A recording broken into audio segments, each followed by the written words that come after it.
Hey everyone, welcome back to the It's a Mind Game podcast and now YouTube. My name is Jade and I'm so excited to have Nicky back with us, also known as the Wellness Antidote. She joined us for episode 47 and shared her incredible HA story and I guess unicorn story as well, as she beautifully fell pregnant before that first period. And now she's back to join us to talk about motherhood and postpartum. Welcome, Nicky. Thank you so much. It's so nice to be back chatting to you. Oh, and we were just chatting before we started recording and cannot believe the timeline. It was probably 5 months ago that we last spoke. And obviously, we've kept in touch in between these last two episodes. But my goodness, 5 months, I nearly fell over backwards. So crazy. I can't believe it's nearly Christmas. Like, so exciting. I love this time of year, but yeah, it has really gone so quickly. I know. Now, obviously, you've got your beautiful daughter, Romy, now, and we thought it'd be a really nice conversation to have, obviously, because so many of us want to recover from HA to go on to become a mum. And that brings a whole new world of hurdles and obstacles and challenges, both beautiful and, difficult.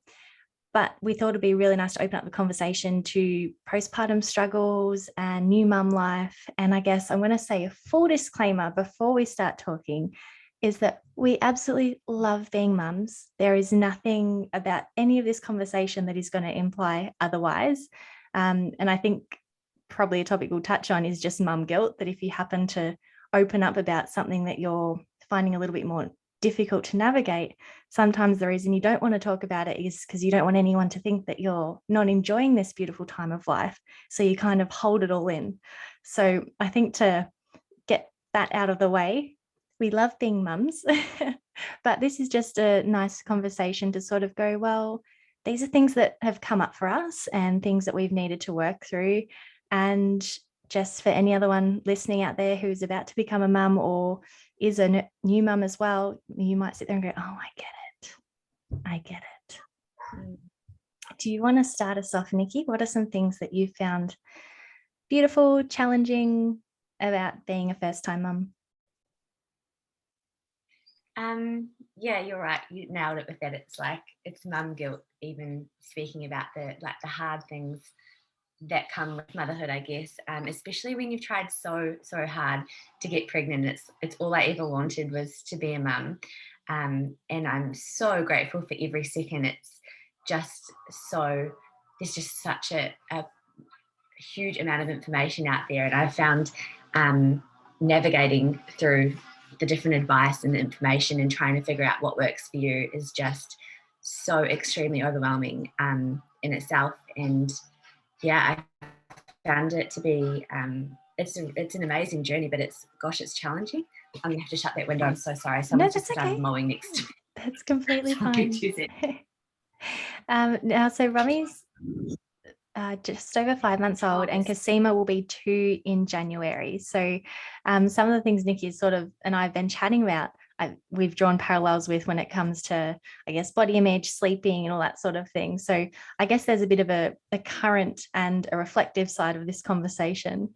Because I know for me, one of the biggest challenges was definitely mum guilt. And Cosima was born 2 months before all of the hardcore lockdowns in Victoria happened, which in all honesty, it was kind of a blessing and a curse because I had so much privacy to just work out how to be mum, how to breastfeed, how to just find my feet as a mum. Because yes, it did feel very natural and I was just so full of love and adored her. But there is so many things that you never thought about on a daily basis that you're suddenly thrown with every single day. And as much as you enjoy it, it is a lot to catch up on. And adding in, friends dropping in or people coming unannounced and things like that, I'm sort of grateful I had some sort of peace and quiet to just work everything out. But I think the negative side of that was come time to, I guess, open up to the world and sort of see everybody and things like that. I found myself finding it really difficult to ask anyone to watch Cosima or just have any kind of help around the house, even for that matter. And like a big thing, which doesn't seem like much at all, but even just to go and get my hair done, I remember thinking, I can't do it because I can't ask for help. I can't ask anyone to look after her. And there's actually like that wasn't true at all. But at the time, that felt very true to me. And it's something that I learned as I went on. And now I'm in a place now where I can actually see that by giving Kasima to her nan or her Mima for a little play date so I can go do a couple of things, there's so much joy for everybody because I can quickly do some things. Kasima gets a wonderful play date and her grandmas get a wonderful play date. But I didn't see that early days. I just felt like I shouldn't need to ask for help. I always wanted to be a mum. You're a mum now. Don't go handballing. Did you ever do you ever think things like that? I think it's hard because we've just moved where there's nobody that I sort of know around here, so it's a little bit different. I've got all my family in New Zealand who haven't even met Romy, all the in-laws up in Brisbane who haven't met her, so we're pretty isolated here in that respect. But in saying that, when I was back in Canberra when I had her, people would ask, you know, can I come over? Can I do this? And I was like, like a friend of mine would come over and she was like, I'll make you a cup of tea and I'll do this. And I was like, no, like, it's fine. I've got it all. Or someone would reach out and be like, do you want to chat about this? Or how are you going with this? Or do you need extra help? Even just to talk about it. And I was like, no, it's fine. Like, just thinking I needed to work it all out myself. So in that respect, yes, not that the actual help physically, but yeah, I think you sort of think like, I don't know, you don't want to bother anybody with anything, and you think, I'll work it out, like surely this is just, everybody just has to work all this stuff out. But it's like, no, actually no one tells you how hard breastfeeding is, and sleeping is, and so many different things like that I had no idea was so difficult until I was actually in them myself. And when I actually did talk to people about it, or got help from people, I felt so much better. So Yeah. And because we've both got challenging sleepers, and I guess I found at the start, for a long, long time, I was researching so much, like what's the best thing I can do? How can I do it? And I almost drove myself crazy with information when at my core, I did know that, you know, a cuddle was the solution, and it turns out that it always was. And obviously different parents have different parenting styles. So you obviously do exactly what feels right for you and your baby. But I speak a lot about Casima's sleep a lot more now because I feel okay to talk about it. But I remember early on, it was really challenging. She was waking up all the time, and because she was breastfed, never took a bottle, I couldn't ask someone to say take a night feed or anything like that because like she wouldn't take a bottle. And you know, 50% of me absolutely loved it because it's like I could just cherish every cuddle, but then 50% was like, oh, even if I need just an extra hour's sleep, I like that's not accessible. But I remember not wanting to share that with anyone because in my mind I thought, oh gosh, if I say that out loud, they're going to think that I don't enjoy being with her, or they're going to think that I'm ungrateful that I can breastfeed, because obviously everyone's breastfeeding journey is different. And don't get me wrong, I was so grateful that I was able to, but I never wanted to be in a position where just by sharing what I was going through in that time made anybody feel like I was being judgmental based on their experience, or making them think that I wasn't grateful for the life I was currently living. And I think sometimes we can be a little bit more sensitive to such conversations because we've come from a place where we thought we couldn't have children, or it was quite difficult. So you're a little bit more cautious about everything because, you know, I'm sure, you know, we've both had those chats where our friends are talking to us about babies and we're so happy to be there for them.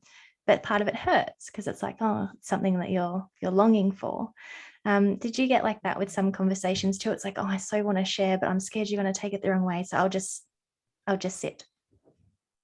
yeah, I think so, definitely, because it's like, it doesn't mean, it's funny, it's even when you're getting up like hourly to feed them, or they're crying and they're not settling, you get so, it's really like, it's hard emotionally and physically, like your back's aching, you're exhausted, that kind of, you never once, I never once would, in those moments, there's so much love there that it's like, it's hard to explain to people like that don't, I guess, that aren't mothers, for one, that it's, you have so much love for them, but you're so exhausted and frustrated as well. Yeah. And it's not at them, it's more like at the situation, because you sort of think, and I think this is the HA side coming out, like, what could I be doing better? I always thought to myself, like, what am I doing wrong? Like, what, what is going to work for her. Like, I need to work it out. And I used to be like, you'd try all these different things and I'd want to figure it out. Mm. Um, there's no, it's going to take time to figure these things out. And in the process of it, there's no point sitting there banging your head against the wall or not talking about it because you think people are going to judge you, because it might mean that you don't love your child or that you're ungrateful for the situation or whatever. It doesn't mean it at all. Like I said, that love that you have, that unconditional love you have for them, is hard to explain, even in those moments. So yeah, definitely I did. But I think that is where I made the decision probably about a month ago with this sort of stuff, just to stop Googling, stop researching, stop trying to read all these different books that contradict each other, and just go with my intuition and, and just try and work it out, just us, because it's so overwhelming and that makes it so much harder, to not try and navigate what is actually going to work for you when you are getting information everywhere. And Well, it's a bit of a blessing and a curse, isn't it? And I think I had this conversation with maybe my mum, because none of my friends have had children yet. So um, even if I was to sort of explore something with them, I could tell it was a little bit hard. Like, they were definitely listening to me, but you don't really understand until you're in the shoes. And I just remember saying, I'm pretty sure it was my mum, that I wonder if the access to information is a bit of a blessing and a curse, because obviously the nights when you're wide awake, Bub's so cozily asleep on your chest, and you go, this is the perfect time to research and find out how tomorrow can be a better day to be supermum. And as you said, like, you adore them and you just look at them for hours and your heart is so full of love. Like, all of this journey is so full of love, which I think sometimes is what makes it confusing, because you've never loved and adored something so much, and yet you've got these really strong feelings of frustration and am I failing, and they just contradict each other. But that access to information, so obviously my mum had me and my brother. It was very much, you spoke to your doctor, you spoke to your own mum, and that was pretty much it. Like, you might have read a couple of books, but you weren't on your phone just quickly Googling best way to sleep or best way to do this or best way to do that. And sometimes that information, I think, sends us crazy, because we're searching for this perfect solution, and the access to information kind of makes it feel like there's a perfect solution, when at its core, it really is just getting to learn all about your baby and what works for you two, like, as a team, or three or four, depending on how big your family is. But especially when you're establishing feeding routines and sleep routines, I know no matter how much I researched, I found that with Cosima, we might get a bit of a rhythm for 2 or 3 weeks, like the closest thing we had to a rhythm, and then something would change. And then I'd be like, that's okay, we've got it.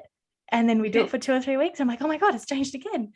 And at the start, it felt like you're getting defeated every couple of weeks. And then I guess as you mature as a mum and sort of trust your instincts over text that's out there, you start to just go, oh, I'm just going to go with the flow. Like, baby will sleep, if baby needs cuddles or feeds or whatever it is. And it's just such an experience thing. And I guess you can relate it to HA in regards to, at the start, you hear about this eat more, train less process, and you've got so much resistance, like, no. And then as soon as you surrender and just go, yeah, I'm just going to eat, I'm just going to rest, life gets easier, because you're not trying to find this perfect thing. You just go, you know what? We're going to work it out. We're just going to wait it out, cuddle it out, love it out, and what will be, will be. And the weight off your shoulders that comes with not trying to fix it or be perfect or all those sorts of things actually just takes so much stress out of it instantly. Oh my gosh, it does. You said it perfectly. And like the key word being surrender there, it was just, that's exactly right, because you're almost making it awful for yourself, because you're adding this huge pressure of, like, if the first nap went to crap, then you'd be like, to me, I'd be like, oh, well, the whole day's ruined and it's just going to be awful. I'm never going to get her down for the second nap and blah, blah, blah. And it's like, well, if you actually just be like, okay, that's all good. Like, doesn't matter. We'll just deal with it and we'll just do extra cuddles. Things can wait, because nothing ever fell apart. Like, nothing ever falls apart. Maybe you don't get as much of the housework done that day, or you can't do as much work as you wanted to. like it's actually okay and nothing bad ever happened if you do just surrender and enjoy that process. You're so right. It would make it so much nicer than getting yourself into a state thinking, oh my God, like this is all wrong, this is all wrong, and I'm never going to be able to fix it, and it's horrible, and you build it up and build it up in your head. Yeah, and it can feel that way when you're looking at the sleep schedules. And don't get me wrong, there is a lot of merit to sleep schedules and wake windows and things like that. When, like, not saying they're not a real thing, because they absolutely are. But when you're seeing so much literature out there that says that your baby works like clockwork, as soon as that first nap has a hiccup, it does feel like, oh, I've ruined it. Like, it's all over. She's overtired and this is going to happen and that's going to happen. Yeah. And as you said, it's like, oh, you know what? When the next nap comes, it could mean that you're on the couch cuddling for an extra half an hour. But it isn't like they're never going to sleep again, or you're never going to get to go into the kitchen or move upstairs or anything like that. But at the moment, in that moment, it feels like, because you missed that wake window or that 5-minute block, that the day's done. And sometimes, it's, I guess, for any new mums listening, it's so important to be aware of wake windows, because it's amazing how much there is to just having that sweet spot when they fall asleep. But at the same time, they will sleep anyway. And if I strongly believe that your baby can sense if you're starting to freak out. And if you realize, oh crap, they're not asleep, they were meant to be asleep 15 minutes ago.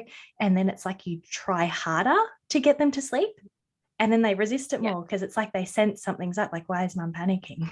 Like, what's going on? But if you just literally relax and do whatever your process is to get Bub to go to sleep, I always found, like, obviously in hindsight, she would start to fall asleep so much more effortlessly if I just went, oh, we're running a bit late. That's okay. We'll just keep going. Because they pick up on that stress so easily. No, they do. And then right on your chest as well. Like, I often used to think that she's sleeping literally on my heart, and I'm probably going like, oh my gosh, like, like freaking out, and not as I'm making it sound like I'm having mini panic attack. I'm not, but like you are like so stressed when it gets to that. Yeah. And also I think to remember too, at this point, when you're sleep deprived, like, you're really tired too. So some of the panic to feel like you need to get them to sleep is just so that you can have 10 minutes to yourself. And it's like, I just really would like 10 minutes to have a cup of tea, to read a book, to just not use my hands, to just like, and then if you feel like that 10 minutes kind of keeps you sane, and if you run the risk of losing that 10, sometimes that's the panic. It's actually got nothing to do with baby. It's just that I really need this 10 minutes to just have a reset. Like, please let me have my 10 minutes. Yeah, no, or have a shower, or like just go and make yourself something to eat. It's quite a lot, hey. And then I used to be like, I don't know why I did it to myself. I was like, I literally haven't slept longer than 3 hours for nearly 4 months. Like, those 3-hour blocks for nearly. Yeah. And I'd think like that, and I'd be like, my cortisol must be going through the roof, and then I'm stressing about it, and I'm so like exhausted, and it's like, yeah, you make it so much worse for yourself. But when you are sleep deprived, it's quite hard not to your best. You're not running your best at all. So yeah, and well you also, and this is coming from a hindsight perspective, because Kasima will be 2 in January. She only started sleeping well, honestly, in the last 2 months. Before that, she was waking every 3 hours still. Sometimes we get a few 6-hour blocks, and they were lovely. But for the most part, it was still really regular for, 1.5 years. And I used to think to myself, like, I'm fine, especially if I get a 6-hour block, I feel amazing. But then when I actually started getting long lengths of sleep, I really felt different. And it's like, you're not optimal in the moment, but at the same time, you're still doing pretty damn good to keep up with everything. So you're like, nah, I'm okay. But then once you do introduce those longer amount of blocks, and honestly, I feel really bad even saying this to you, because I know you're not getting the long blocks of sleep. So I'm really sorry. I feel like it's just like salt in the wound. But I just remember the first couple of nights where I got longer than 3 hours, longer than 6 hours. I woke up and I was like, oh, wow, like this is what this feels like.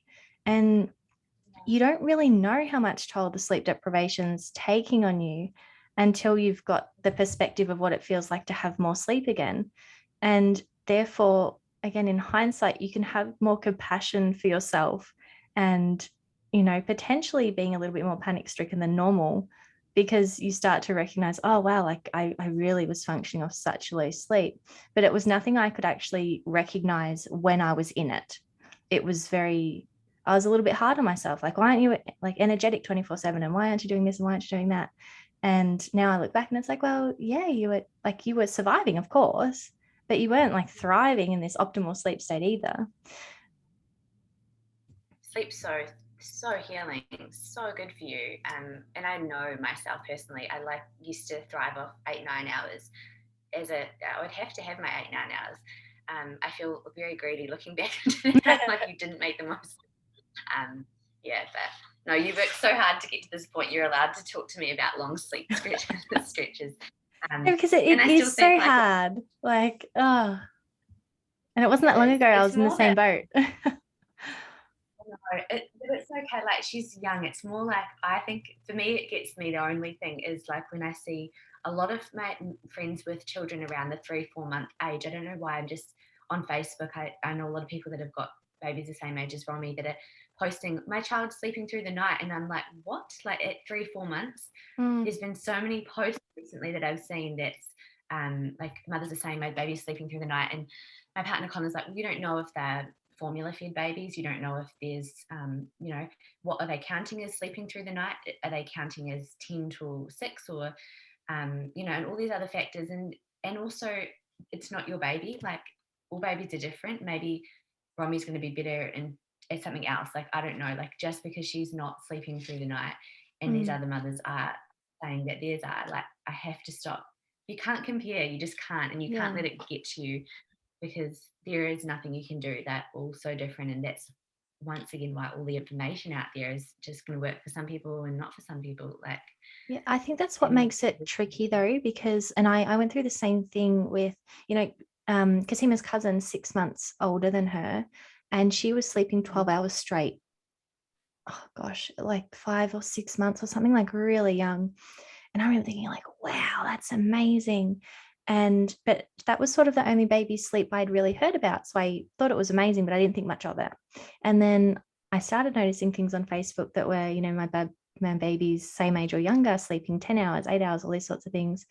And that really made me a bit paranoid, to be honest, because then it turned into I must be doing something wrong because all these other babies sleep and my baby doesn't. It must be me. Like, never for a second did I ever think there's something wrong with Kasima, like at all. And there's absolutely nothing wrong with Kasima.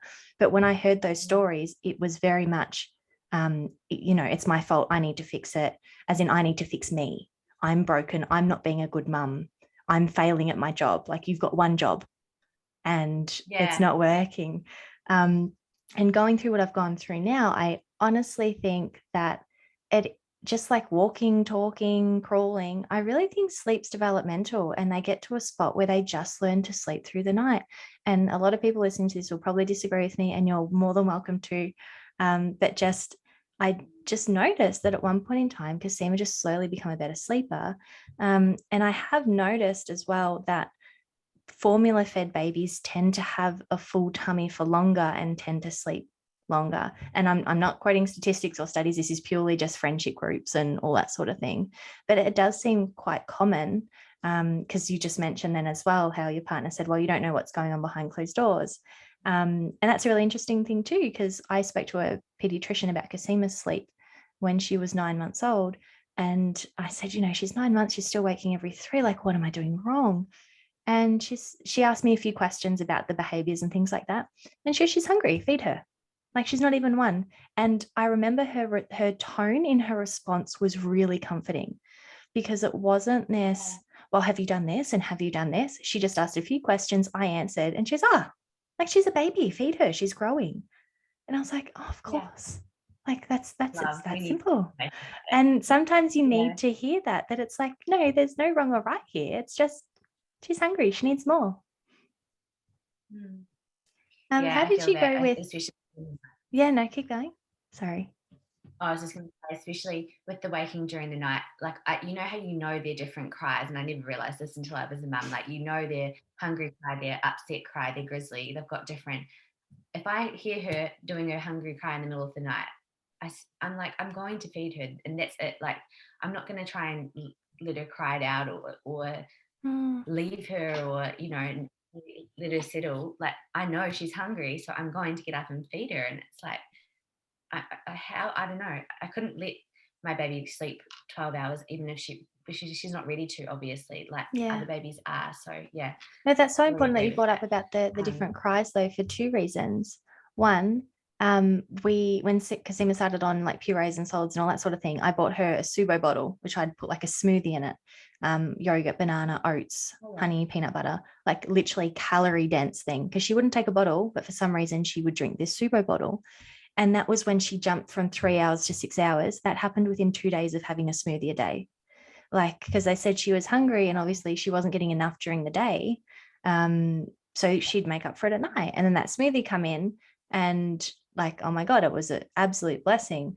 But again, like I couldn't have done that any earlier because she wasn't ready to be having smoothies and things like that. She was purely on milk. So all those things come into play. But just with the cries, I remember my mum always used to say, like, the different cries. Did you find that you knew the different cries straight away, or did that take some time to work out? It took me a while, and I needed to hear them all and learn her, because I read in the book, the What to Expect book or something. I don't know. It was like describing them, like the low pitched and the different. I'm not even going to try and do them. Are you sure? Come on, give us a Like, go. like try and like write out how they sound, but it's like I was It's listening to like it. draw it. It's like there's Yeah, like different like pictures and stuff like that, and I was like, but she's not doing that. But once again, she's her own thing. She's not going to follow what it says in the book, but she does have different. I Yeah. just didn't. It took me a couple of months to learn them, like, and out of that newborn phase. Yeah. What about you? No, I love the full disclosure of the different cries, because that was actually something I felt quite bad about, is if I did see more like older generation, sort of like parents' age, and Kasima would get upset, they'd be like, oh, what cry is that? And I know her cries incredibly well now, but the first 3-4 months, it was, if she cried, it was very much feed her, check her nappy, make sure she doesn't have a temperature. Like it was very much that, oh, and that she's warm, she's not cold, nappy change, feed. And it was kind of like how you go phone keys wallet before you leave the house. It was those three things. Yeah, And yeah. then if everything was okay, then I just cuddle her, because it's like, well, I'm not sure. You're healthy. You've got a full tummy. You've got a clean nappy. You're a great temperature. Like there's nothing left. And Um, yeah, like we'll just cuddle it out, and it would always work out. But I do remember feeling bad yeah, about if someone asked me that, and I never lied about it. I said, oh, I'm not sure. I'll just see if she needs a feed or has a wet nappy. And a couple of times I copped a look like, oh, okay. really? Yeah. And I was like, oh my gosh, why don't I know her cries? But then fast forward a few months, Yeah. I there is definitely a hungry cry, there's an angry cry, there's a distressed cry, there's a I've got tummy pain cry. Like I can easily work them out now. But that first 4 months, I'm sorry, it was just a cry. I didn't know. Yeah, I didn't. yeah. It was more like an alarm that went off, and I'm like, all right, do all the checks. Oh my gosh, but once again, you're like a brand new mum. They're so little. And yeah, like I said, it was a couple of months for her as well. When they are that little, I think it's just a newborn cry, isn't it? And Yeah. you're taught to do the whole check the nappy, feed, blah, blah, blah. Like midwife said to me all the time in the hospital, if in doubt, whip it out. Chuck her on the boob, like all the time. I love that, because you know what, for the most part, their hunger is, they're hungry all the time. And speaking of hunger too, did you feed on demand? Did you do like a schedule? What did you end up doing? Feed on demand. We had a horrible time with breastfeeding, honestly. Like it was a really, really tough journey. And I used to basically be feeding her 24/7. Like, Mm. so yeah, I guess feed on demand. I remember like the first couple of months of her life, I think she was literally latched on me for maybe like, I don't know, I'd say like 18 hours a day, maybe. No, that sounds ridiculous. I don't know. It was But it was a almost long like, time. yeah, we were feeding every like 2.5 hours, but you know how you time it from when you first start feeding, and she'd feed for about an hour and a half. It was really, really difficult for her. And then we'd do it again in about an hour. So, and Mm. that was all through the night and day, and it was horrible, but we got through it in the end. But yeah, basically on demand for her. She just couldn't. I had mastitis quite badly, Oh, you poor love. and then like nipple thrush, and then all sorts of things went wrong, and they didn't like. I just was so sore, and then she needed the nipple shields as well to feed, which took a long, long time for her to get the milk out, and that's why we didn't realize, but we realized after when things got better, and now she's really easy to feed. Like she feeds so well, and it's so exciting. But yeah, it was pretty much feed on demand, feed constantly those first couple of months. Yeah, and no one prepares you for, and I guess because I kind of would think that once you've been a mum or you've been past that breastfeeding phase, you kind of forget about how difficult the first few months are, because like even though they're difficult, you're still so full of love that it kind of just fades away. Like how women say childbirth was really difficult, but they go back for more because it's like, oh yeah, but you know, and like breastfeeding's kind of the same, because it is painful and it takes a long time to establish a good routine, and they cluster feed at the start. And I just remember, so for me, I had engorgement, I had oversupply, which meant that I had to pump before I put Cosima on because there was just too much milk and she'd cough and choke and like it was awful. And then also it was quite painful as well. But I remember thinking between like pumping first, then feeding her, and then sleeping, and then pumping, feeding, and that whole cycle, there was times where I'd just sit there and be like, you know, I'm so grateful to be breastfeeding. I'm so grateful to be holding this beautiful baby in my arms. And, you know, this whole experience is everything I've ever wanted. But am I ever going to get off this couch? Like, Yeah. and it sounds so Yeah. simple and dramatic at the same time. But when you've been feeding nonstop for really long periods, and literally the only time you've really gotten up is to have a shower, go to the toilet, if you're lucky, because sometimes they've just fallen asleep and you're not going to move because they've just fallen asleep. And again, like, don't get me wrong, I loved every part of the experience. I'm not being critical, but I do remember sometimes sitting there thinking like, I feel like I've disappeared. Like I've become mum and I love being mum. But the fact that you don't realize how much freedom you lose when you've got those first 4 weeks, 8 weeks, 12 weeks of being a mother. And Yeah. there's certain things I anticipated would happen, but I never really thought about the idea of all you're going to do for 4, 6, 12 weeks, whatever it is really just focus on making sure this bub's got a full tummy, they've got lots of cuddles, and they've got a clean nappy. I kind of thought that I'd have the freedoms to do other things, and not even like leisurely things, just do the dishes when I wanted to, or go have a shower and wash my hair when I wanted to. And it wasn't like that at all. It was very much, if I wanted to have a shower, I had to like ask John to be available so I could go have a shower. Or I might be busting to go to the toilet for like an hour because it's just not a good time to go to the toilet. And I didn't know all this. And then it sort of happened. I'm like this is tough. Like basic things are really difficult to have access to. Yeah. No, I totally agree. It's like a blur to me now. And I joke about the fact that it was horrible and it was so intense, the breastfeeding like journey in that first sort of 12 weeks or so. Because it was, you're right, you're in this like beautiful newborn bubble and it's so special, but it's so intense. Like it really is with learning to breastfeed. And I just wish that is the one thing I knew, that it wasn't going to be like the ladies in the cafe. Just, now it's fine. Like I can just whip Yeah. out my boob and put her on. I'm like, this is like, you just feed, and so you're so quick and you're so efficient, and I know you're full. But at the start, I'd be sitting there like trying to hold her on and use the bloody nipple shield, and then trying to get her to actually like eat properly, and then wondering, is she eating enough? And then just sitting there for ages with her because she was just wanting to go for like hours. And yeah, it was really, really insane. It's insane. You definitely appreciate the ease of it later on. Once Yeah. babies learn how to feed properly, your supply's reached whatever demands that it has. Yeah. I remember not that I could go to cafes, but I thought to myself, oh my gosh, how do women do this? You know, they just put their little muslin wrap over the top and they pop baby on. Because for me, my milk had a world of its own. As soon as I bloody took my bra off, it would just go everywhere. And I Yeah. remember being like, this is like, I felt a bit humiliated, to be honest, because it's so vulnerable. It's like, oh my gosh, why can't I just control this bodily function? And I'm so glad I can Yeah. feed this beautiful baby. But at the same time, I really feel out of control because I'm Yeah. trying to work out my own body. I'm trying to make sure this gorgeous little child can feed. Um, and I guess another thing that I felt quite challenging with the feeding wasn't even just the consistency, and as you beautifully said, learning to breastfeed, because it is absolutely a learning phase for sure.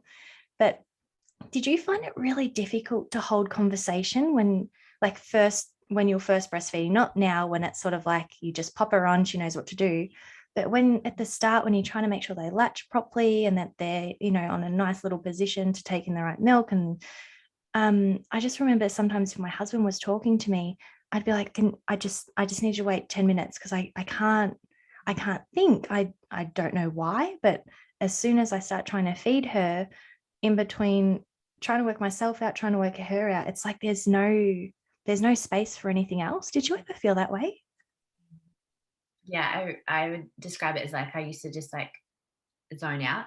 Yeah. Like I'd be talking with somebody, and it was mainly because my family would FaceTime a lot, and because I was always feeding her, Mum used to say, "Oh, like you should FaceTime me." I was literally feeding her all the time, um, and yeah, often I would be talking, and then I'd just completely zone out because I'd just be starting to concentrate on her, and it was hard to Yeah. hold a conversation.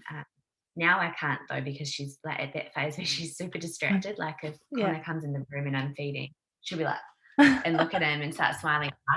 It's so cute, but it's so annoying. I'm like, just go away. Just she's not going to be long. No, Yeah, it's I really could cute. see we used to do that too. And I remember thinking the same thing, like, focus, focus, I'm right here.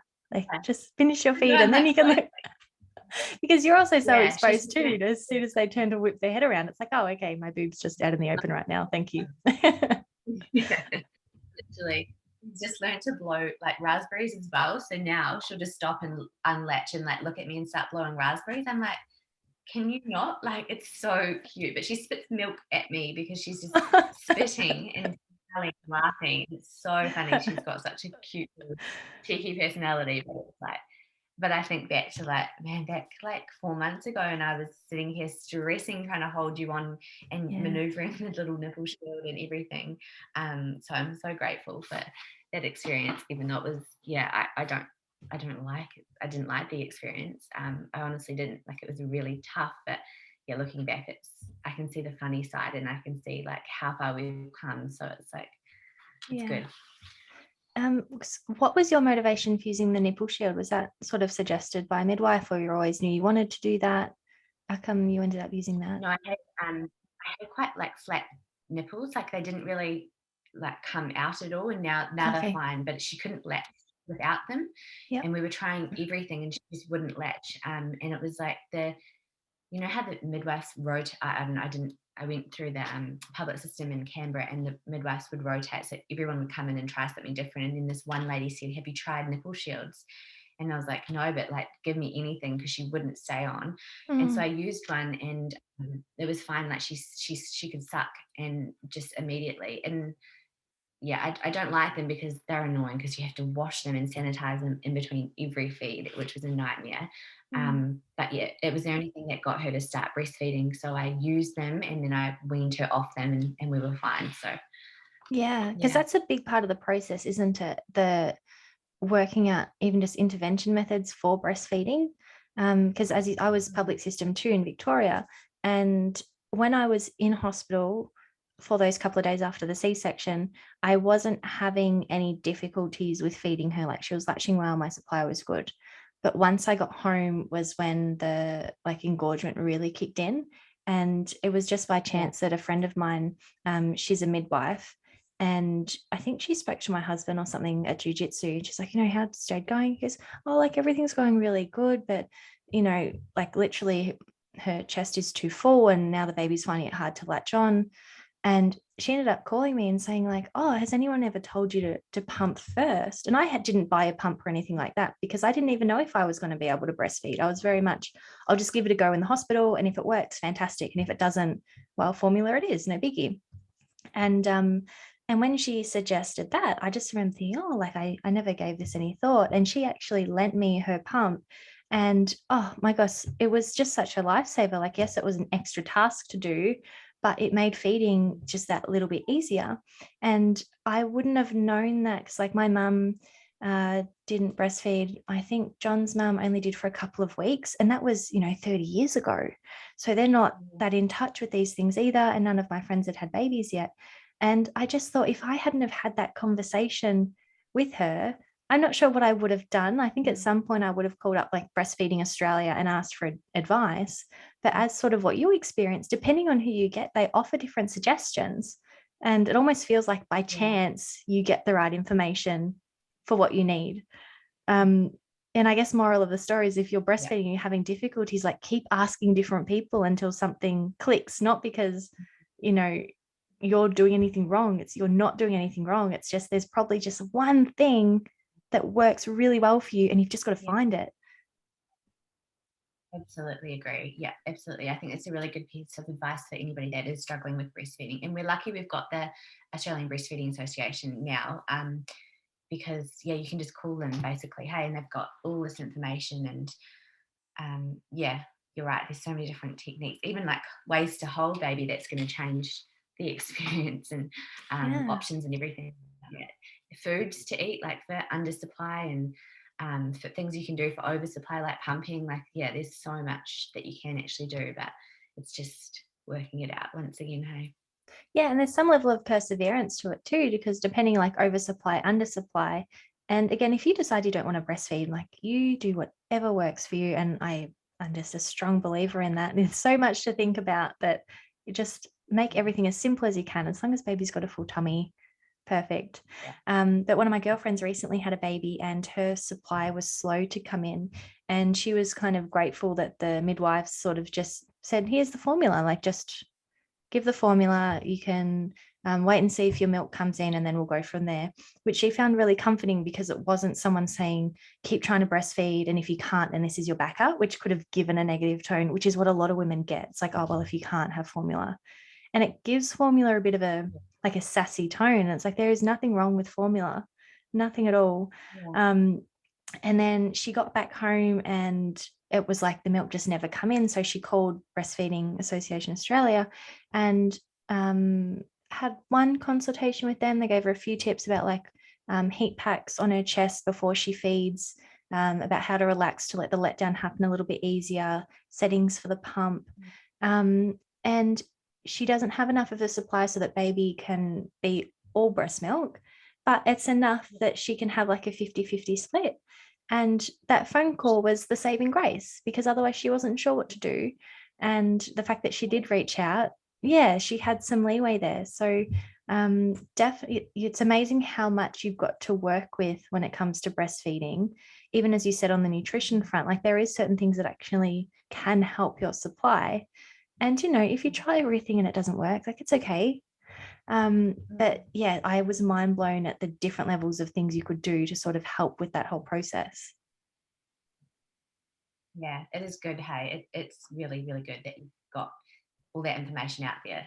And that is, it's hard as well, once again, because it's like a lot of conflicting information, but it is lucky that we've got that. If you are really like keen on breastfeeding, if that's your choice, like you said, fed is obviously best, but it's just trial and error, I guess.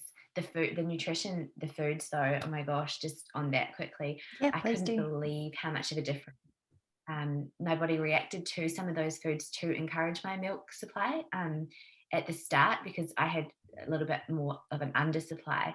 And I started eating like brewer's yeast and oats and flax in my diet, and these special mummy smoothies that were full of a whole lot of things, I think some specific herbs and everything like that. And I could literally feel the letdown coming in as soon as I started adding them to my diet. I was shocked That's at how amazing. much. And I don't know, like it might, once again, it might be different for everybody, but I really, really noticed a difference. Like I'd feel, that letdown feeling. Yeah.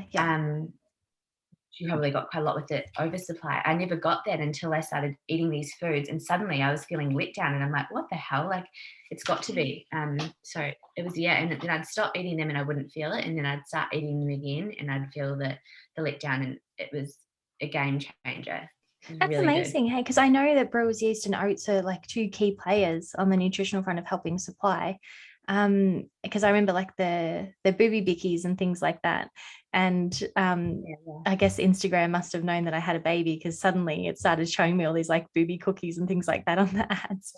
But I remember making some of like the homemade ones, and they're a delicious snack because you get so hungry. Did you get really hungry? Oh my Oh God, my I was gosh, ravenous all day, all night, 2 a.m. I'm like, give me food. Somebody, yeah, please. we like snacks. My partner used to steal my almonds. Like I'd have like this big jar of almonds next to the side table where I'd feed Romy at night, and huge bottles of water because so thirsty, so hungry at all hours. It's ridiculous, hey, how much your body must just be needing. Like, it's crazy. Yeah, I think that was like one of the finishing touches of my eating disorder, because like I hadn't had disordered eating for ages when I was pregnant and things like that. But I still had these lingering thoughts of I'd rather eat when others are eating, until I started breastfeeding. And at 2 a.m., because John was able to stay in the hospital after the Caesar, I remember the first night, obviously, I didn't know I was going to be hungry. So I just sort of thought, oh gosh, I'm a bit hungry. And then the next day, I'm like, hey, I really need you to go to the shops and get me some nuts and some seeds, or like the trail mix kind of stuff. And he goes, oh, you hungry? I'm like, no, I need it for like 2, 3 a.m. And I remember his expression being like, oh, because I was so open about, no, I need this food. Where normally Yeah.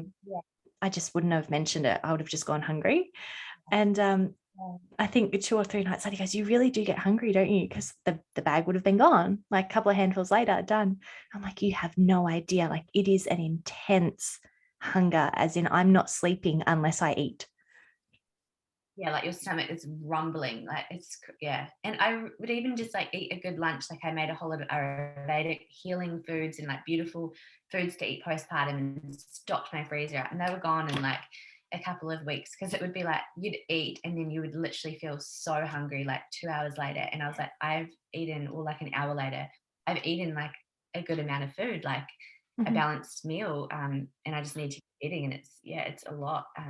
But you just got to listen to your body in that aspect. And I think that is another thing that I'm grateful for HA recovery from, because I wasn't going to deprive myself. I was like, if my body needs it, my body obviously needs it for me and baby. Like, it's so important. Yeah, absolutely. Because I'm not sure I would have had the same attitude if I hadn't have gone through what I previously went through. I think part of me would have been like, no, Mm. you've had enough for today. But given the HA recovery, it was like, Yeah. no, your body's giving you all green lights to go eat. Like there is nothing to question here. Yeah. Just go do it. Yeah. Now we've got to wrap things up because we've got little time, considering our little munchkins need food and naps and all those sorts of things. But I guess one quick question, as I think it was really important about something that you brought up, how you actually didn't recognize the letdown feeling because it hadn't been happening. And one thing I have heard a lot of women say on their breastfeeding journey, whether it's all breastfeeding, 50-50, 25-75, whatever, is that they actually didn't know what that letdown feeling was until later. And therefore, they never knew to ask questions about their supply because they kind of just thought everything was okay because you've got no comparison. If you were to describe that sort of feeling, because then I'll describe it as well, because I just think that might be some information for any new mums out there that go, oh, maybe I'm not getting a sensation. Is that warranted to ask a question? Yeah, that's a good point actually. Yeah, because I didn't feel it until I must have read it somewhere, or I think it might have been my sister, because she's had her second baby 11 days behind Romy, which is amazing. So amazing. Well, they haven't met yet though, because she's in New Zealand, but Oh. hopefully. So she described it to me, but the way I feel it is like pins and needles, like a tingling sort of. It's a little bit uncomfortable, but you sort of feel it like go down your chest a little bit. And it's quite strong. As soon as she was like crying, or I'd be thinking about her heaps, or it was getting to, maybe I had, like, this was probably a bit more established breastfeeding. Maybe if it had been like in a couple of hours since I'd last fed her, it was, yeah, like a tingling pins and needles, quite a strong feeling. How would you describe it? I'd be interested. Yeah, so mine swelled. Like it literally sounds so silly. It was like they had their own life. Whether it was a few hours had passed, or as you said, Kasima had started crying, I would literally just feel my chest get hot. I the glands in my breasts would swell as well. Like I looked like I had nodules everywhere. And they were really Yeah. lumpy. I'm not sure if that's purely like just a breastfeeding thing, or because I've also got breast implants. So I don't know if sort of the lack of space made those glands stick out more because of the implants, or I've never seen anyone else breastfeed, so I don't know. Pardon? I know that I'd get veiny, like not. I'm very small breasted, like but they're big because I'm getting bigger. I was like, excellent. I was going to say they get so much bigger though, don't they? Like I've got implants and a whole, because I was small chested, and then all of a sudden the milk came in. I was like, oh my god, I could. Oh, I'm surprised I can stand up with these things. No, but they like know if you get sick, how your glands in your neck swell or under your armpits. Okay. When you get really sick, they're like nodules. My whole chest would swell, and they'd feel really hot. And then as soon as she just latched onto one side, the heat would kind of disappear, and I would actually feel that, like her first like gasp of milk, I'd actually feel the release. So I hear women talk about a letdown, and I'm not sure if like that was the actual letdown feeling, but I know I definitely felt like, it sounds silly, I almost felt like my chest switch on to be like, hey, there's milk here, which was that heat sensation. And then as soon as Cosima latched on, it's like I could feel the milk. I could feel her feeding. And then as I got to learn how she feeds more, I started to feel like the amount she was taking in. So if the letdown didn't happen as well as it did one day to the next, I could tell like how much she was swallowing. I don't know whether it was the sensation, I could feel it, or I could just hear her swallowing, but I could definitely tell but I'm not sure, or maybe it was both senses. But for me, it was more so just like a heat swollen sort of feeling. And actually, even if I heard a baby cry on TV, the same thing would happen. It's like, which was like, our bodies are so amazing. Who would have thought? But it blew my mind on the timing thing as well, because I fed on demand like you did. And sometimes if she hadn't fed for 2 or 3 hours, or a random night where she didn't wake up for a feed until, say, a 4-hour block, like at random, and I'd wake up and be like, oh my goodness, like my chest is so heavy and so hot, because it's like, you're an hour late, lady, go feed that human. But of course, I'm not going to wake her up if she's asleep. I know. When she's been doing a little bit longer stretches, like we finally having a few better stretches in the last couple of weeks. Those, like, if she goes any longer than what she usually does, I'm like, oh my god, wake up, please. Yes. Then I'm like, no, just go to sleep. I've actually had to go and like massage, like let down a little bit myself, like just massage. Yeah, absolutely. No, because it gets sore. So sore, and I was like, I'm not going to wake her because this is what I've been trying to do, but also I can't sleep. It's oh my gosh. Well, because it does get really sore to lie down, for sure. Yeah, definitely. And it's like you've worked so hard to get them to sleep, you don't want to go and wake them up or wish that they're awake, but your body's like, what's going on? They're supposed to be awake. Yeah, that's right. And it's weird how your body just is so wise to that. It's not like it's got its internal clock, yes, but that was definitely something that amazed me when, just say, half an hour went by and my chest was like, hey, I'm ready. And I'm like, yeah, I'm not. Yeah. She's not. Like, wait. Now, obviously, anyone who wants to reach out to you, they can contact you on Instagram at The Wellness Antidote. Yeah. Yes. And I will put all of your links in the show notes. And if anyone watching or listening, if you could like, subscribe or follow, that would be amazing. I'm sure we're going to do a few follow-ups to this. I feel like there's a bit of a postpartum new mum saga that we could do. So, but for now, thank you so much for coming on and chatting to us about being a new mum. And it's been just such an awesome time. Yeah, thank you. Thanks for having me on.